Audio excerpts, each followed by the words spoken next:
خدا کے بندو حدیث موجود ہے، اعلنوا ھذا النکاح وجعلوہ فی المساجد، ترمذی شریف کی روایت، نکاح کا اعلان عام کیا کرو اور مسجدوں میں منعقد کیا کرو۔ کیا ہو گیا علماء کو؟ کہاں چھپا رہے اس حدیث کو؟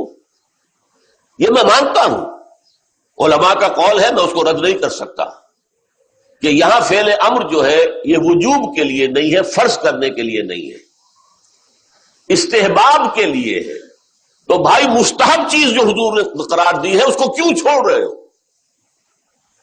دنیا کے ہر معاملے میں ہے جستجو کے خوب سے ہے خوب تر کہاں، اور اس معاملے میں آپ مستحب مان رہے ہیں، حضور کا قول موجود ہے، پھر قبول نہیں کر رہے۔ اور پوری حدیث میں ایک ٹکڑا اور بھی ہے، وَاضْرِبُوا عَلَيْهِمْ مِنَ الدُّفُوفِ، اور نکاح کے موقع پر دف بجایا کرو۔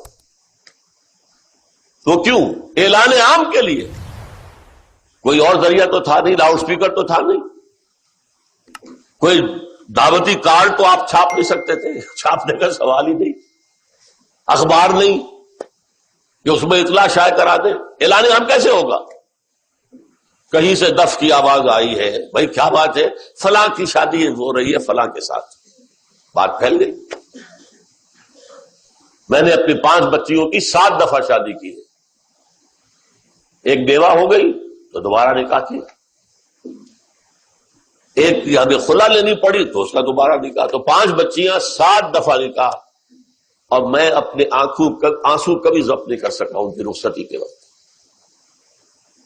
اور میں صرف یہ کرتا تھا، کوئی کارڈ بھی نہیں، اخبار میں چھوٹا سا اشتہار کہ میری بچی کا نکاح ہے فلاں وقت فلاں جگہ، جو تشریف لا سکیں سر آنکھوں پر دعائے خیر میں شریک ہو جائیں، نہ آ سکتے ہو اپنی جگہ دعائے خیر دیں، بس ختم۔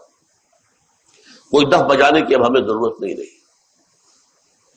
تو اعلنوا ھذا النکاح وجعلوہ فی المساجد، اعلان عام کیا کرو اور مسجدوں میں رکھا، اس پر تو ہم عمل کر سکتے ہیں۔ اس کا میں واقعہ آپ کو سنا دوں۔ میں نے یہ تحریک شروع کی تھی چیریٹی بگنز ایٹ ہوم جب میرے سب سے چھوٹے بھائی کی شادی کا موقع آیا 1973 میں۔ سرگودیا ہمیں جانا تھا، 4 آدمی ہم گئے تھے، جن میں سے ایک ہماری والدہ تھی، اور وہاں مسجد میں نکاح، اور ہم نے وہاں کوئی دعوت طعام کہہ دیا تھا کہ ہرگز نہیں ہوگی۔ ہم لاہور سے آ رہے ہیں، آپ کے گھر میں بیٹھ کے مہمان ہوئے کھانا کھا لیں، کوئی وہاں دعوت عمومی نہیں ہوگی، نکاح مسجد میں ہوگا۔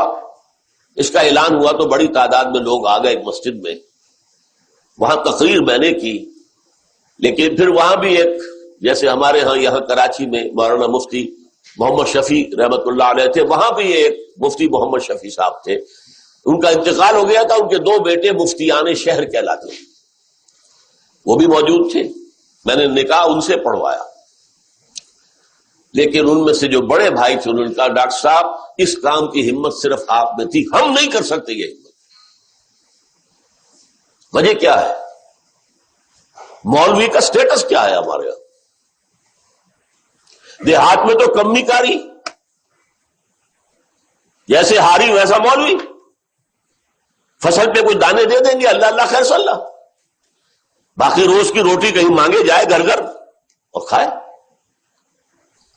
شہروں کے اندر بھی مسجدوں میں علماء ہوتے ہیں باوقار باعزت، لیکن مساجد کی مجلسیں منتظمہ بھی تو ہوتی ہے نا۔ کیسے کہیں گے یہاں آؤ، میں نہیں آؤں گا تمہارے یہاں نکاح پڑھانے کے لیے، کیسے کہیں گے؟ حدیث رسول کے ہوتے ہوئے۔ بہرحال اس پر لوگوں کو شرم بھی آئی، احساس کیا انہوں نے کہ واقعی بات صحیح ہے۔ پھر میں نے غیرت کو چیلنج کیا، دیکھو عیسائیوں میں اب تک یہ رسم موجود ہے، انہوں نے اپنے چرچ اور پادری کی یہ عزت برقرار رکھی ہے کہ شہزادی کی شادی ہو یا شہزادے کی ہو چرچ میں ہوگی۔ کوئی پادری ان کا بغل میں کتاب دبا کر بیٹھا ہوا انتظار نہیں کرے گا کہ عصر کا وقت تھا نکاح کا، بیٹھے مولوی صاحب ابھی بارات نہیں آئی، بیٹھے بیٹھے سوکھ رہے ہیں۔ وہ پہلے 30 40 50 روپے مل جاتے تھے، اب 300 400 500 مل جائیں گے، اور کیا ہوگا؟ اور وہاں کیا ہوتا ہے؟ شہزادہ یا شہزادی؟ چرچ میں آؤ، پادری کے سامنے کھڑے ہو کر ایجاب و قبول کر. بہرحال چرچ کی یہ حیثیت آج تک ہے، ہمارے ہاں نہیں، ختم. مولوی کا نہ مقام اور نہ اس کی حیثیت. تیسری بات میں نے یہ عرض کی کہ دیکھیے نکاح سے ایک نئے خاندان کا وجود آپ کے معاشرے میں ہوگا. اللہ اولاد دے گا، ایک خاندان وجود میں آئے گا. اس خاندان کے لیے دعا کی جاتی ہے، اے اللہ اس نکاح میں دین و دنیا کی سعادت اور برکات عطا فرما. وہ دعا کا ماحول ہوتا ہے. آپ نے اعلیٰ ترین سنہری قسم کے شامیانے تان دیے اور فرش میں آپ نے قالین بچھا دیے، صوفے لگا دیے، لیکن وہاں کیا ہوتا ہے؟ سگریٹیں پی جا رہی ہے، دھواں ہے، کہہ لگ رہے ہیں، غیبتیں ہو رہی ہیں.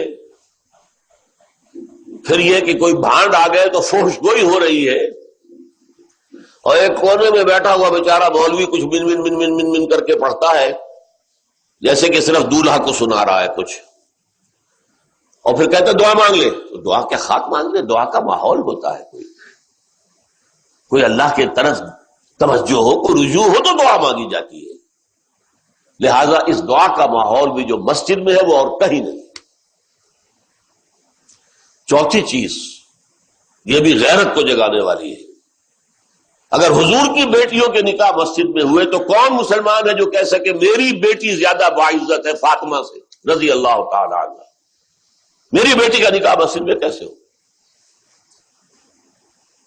آخری چیز، اور یہ اصل میں اس ازدواجی رسم کے ضمن میں جو اہم فلسفہ ہے وہ میں بعد میں بیان کروں گا.